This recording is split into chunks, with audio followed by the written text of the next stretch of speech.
परिचय।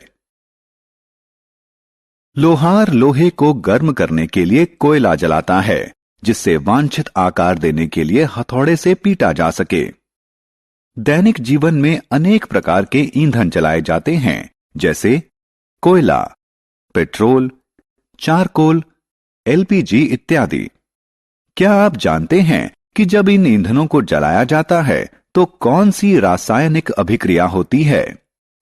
जी हां, इसे दहन कहते हैं। इस पाठ में हम ईंधनों के दहन के बारे में जानेंगे। उद्देश्य।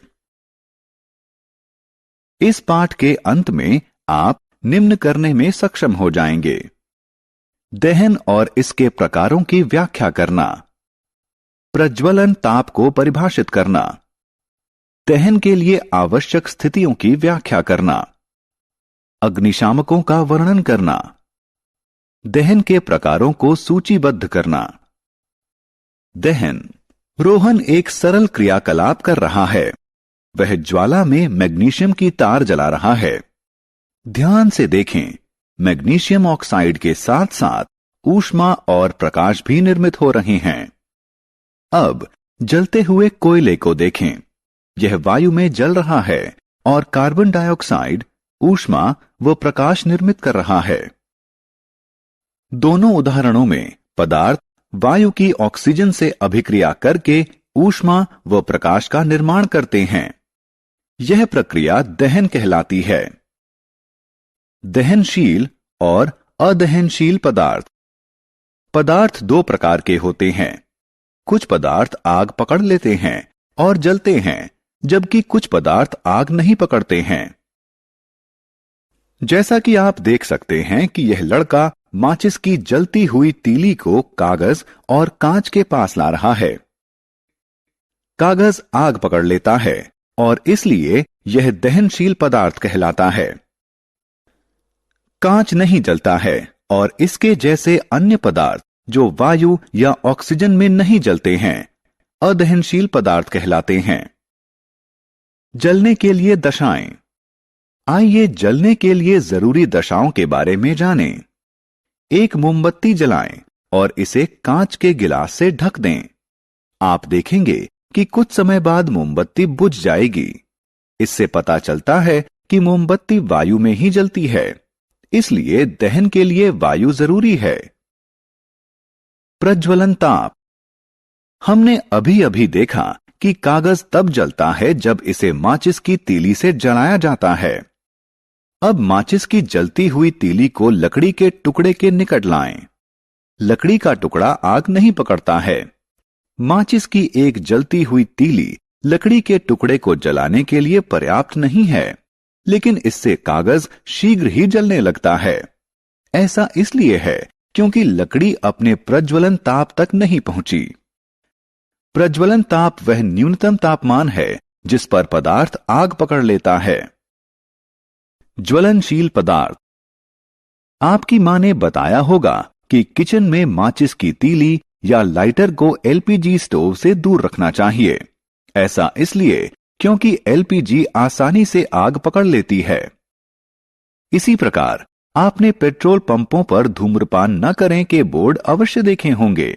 ऐसा इसलिए क्योंकि पेट्रोल भी बहुत आसानी से आग पकड़ लेता है, इसीलिए पेट्रोल पंपों पर धूम्रपान वर्जित होता है।